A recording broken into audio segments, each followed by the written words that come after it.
came here from America in the summer of 2025, full of hope, vitamin D, and the belief that making friends would be easy, because it always has been easy, because that's what they tell you in America. They say the British are just like us, they only have an accent and they're far more polite. They lied. Not about the polite part, very polite people. Today, I wanted to explore one of the great mysteries of possibly all of human civilization. It's greater than Stonehenge. It's the mystery of why British people are so incredibly hard to get close to, but why, against all reason, once you do, it's worth every minute of friendship. I think to understand the modern British person, we first must understand your history, which is long, possibly too long. Perhaps it should have ended at the Tudors. I just really enjoyed the outfits. I wish we still wore those. But for thousands of years, the island of Britain was invaded by the Romans, the Vikings, the Saxons, the Normans, and most recently by me. But every time someone new turned up to this island, the locals learned a very valuable lesson. Don't get attached because the person standing next to you might be Danish, and by Thursday, they could be raiding your village. And this, experts such as myself believe, is why the Brits have perfected the unique survival skill of being able to stand next to someone for 40 years and never ask how they're doing, truly, emotionally. It's no secret that in America we overshare. I once told a barista my entire life story while he made my coffee.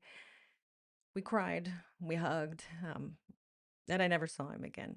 But for those brief few moments, we were best friends. I think here you can live next door to someone for a decade, and the deepest conversation you'll ever have is probably going to be about the bin. But don't discredit it, because here's the thing about the bin is everything. Let me try to explain this.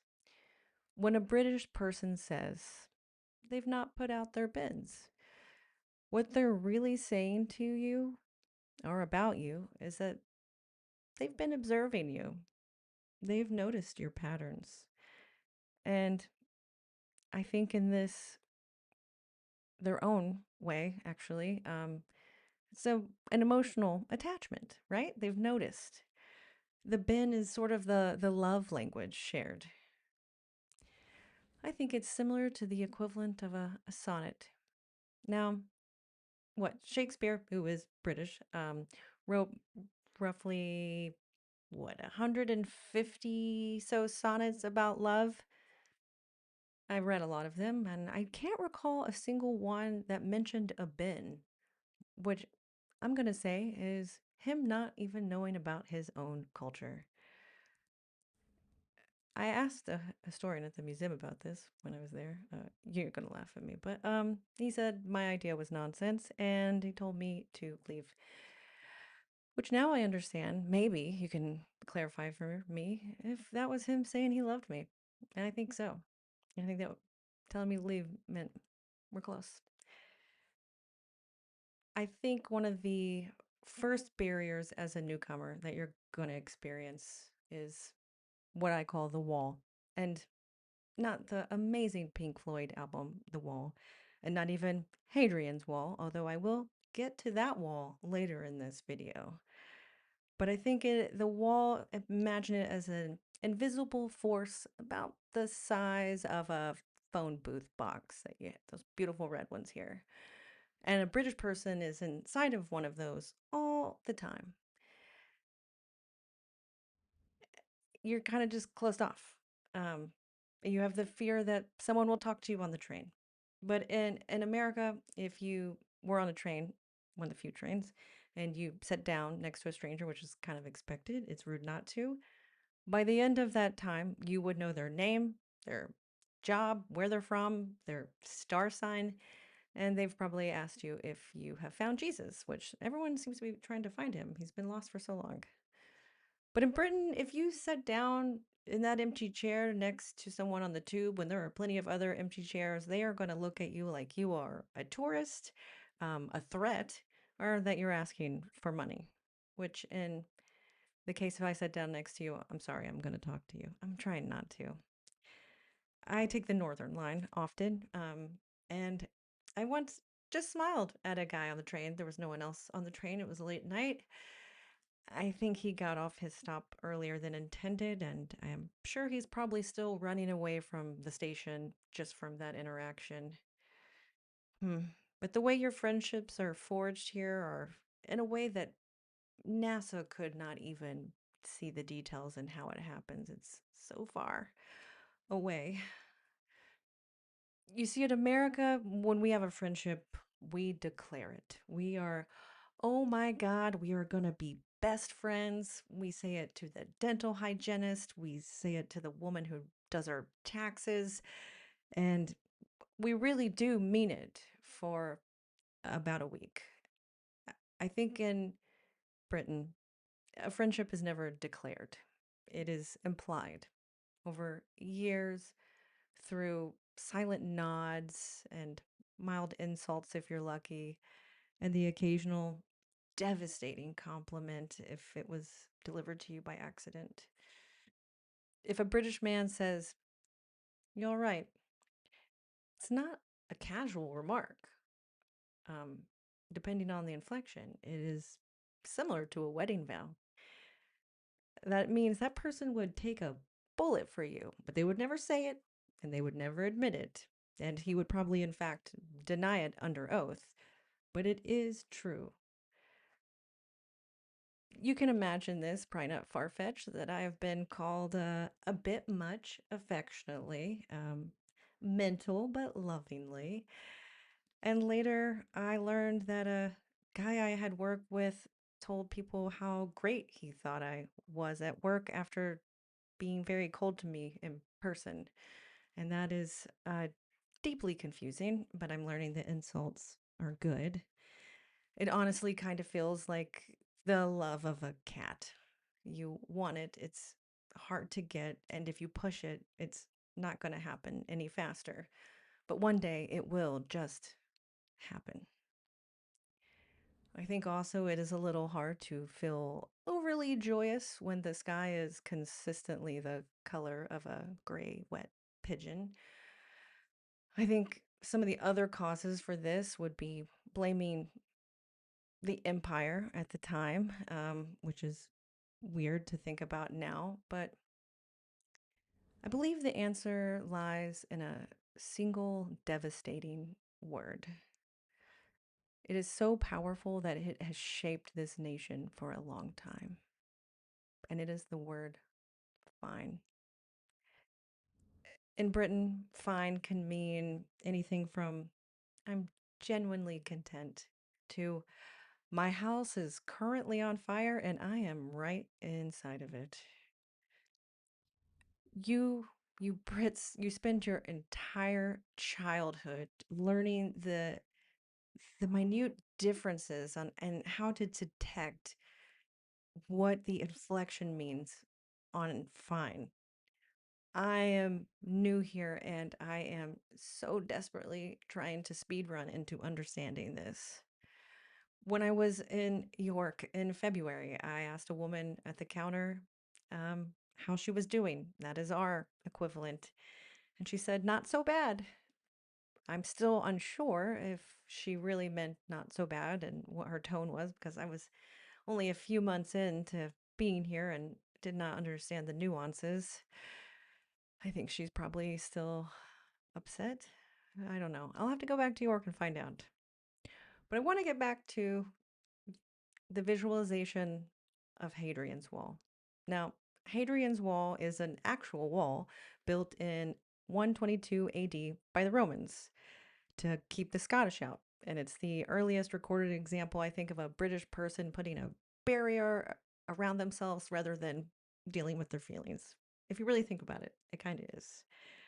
The Romans had conquered most of the known world at this point, and they could have sat down with the people of Scotland and they could have built bridges together, literally and metaphorically. But instead, they built 37 miles of a wall and just went home.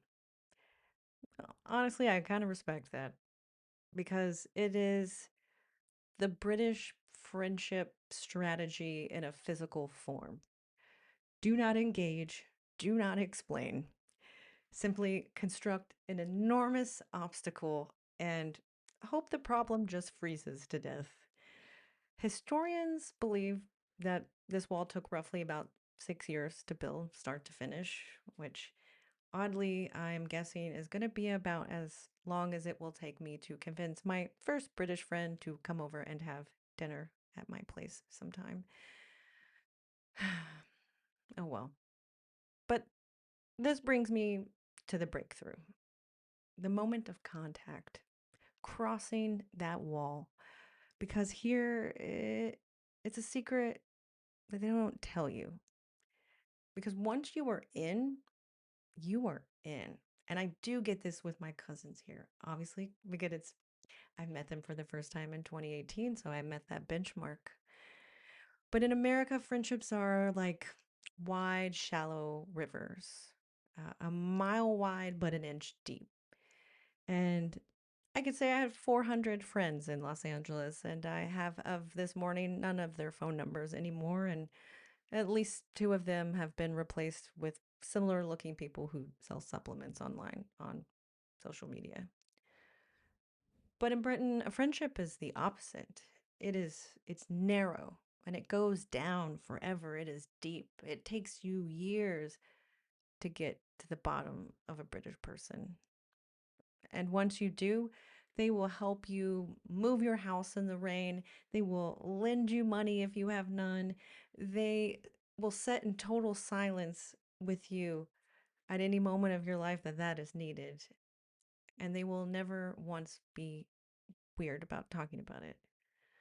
A British friend will not tell you that they love you like an American friend will. A British friend will simply show up with a screwdriver because you mentioned a couple weeks ago that one of your shelves were loose.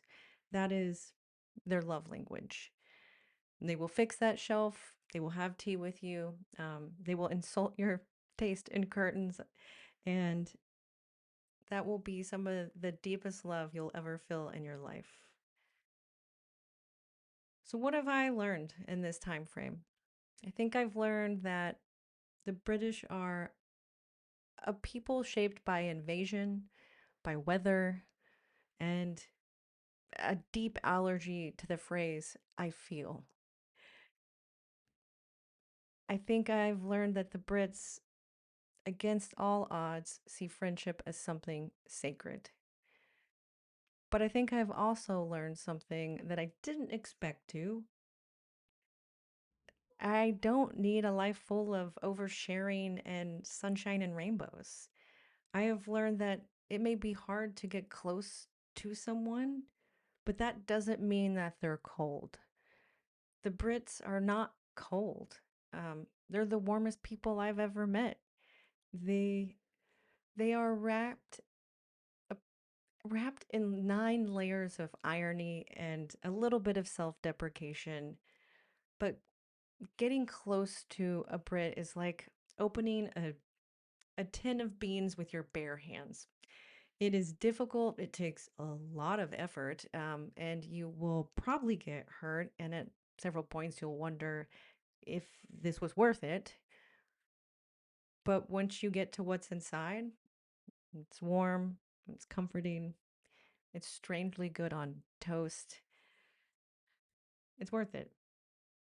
I came to this island as a stranger for the most part. And I just hope that one day, when I am eventually gone and buried here, that a British person will look at my grave and say, she was all right. And that's when I know I made it. And I will know I am home while I'm under the ground. But anyway, it's the thought that counts. I'm I'm happy to be here. I feel lucky that I've gotten friends. Gotten friend. I know you guys hate that phrase, but it's Middle English. You gave it to us, so go read some Shakespeare if you don't like the word gotten. But for anyone who's moved here, or I know a lot of you are Brits. Am I getting this right? Is this how you make friends here? Are there any pointers that you would give me? If you're an American who moved here, how long did it take you to make friends? Um, yeah, let me know in the comments below. Please like, subscribe, do that little hype thing. Until the next time, I'll see you later. If you enjoyed this video, please like and subscribe and leave a comment below. And as always, a special thanks to my members. And be sure to check out the Tudor Yank store live now.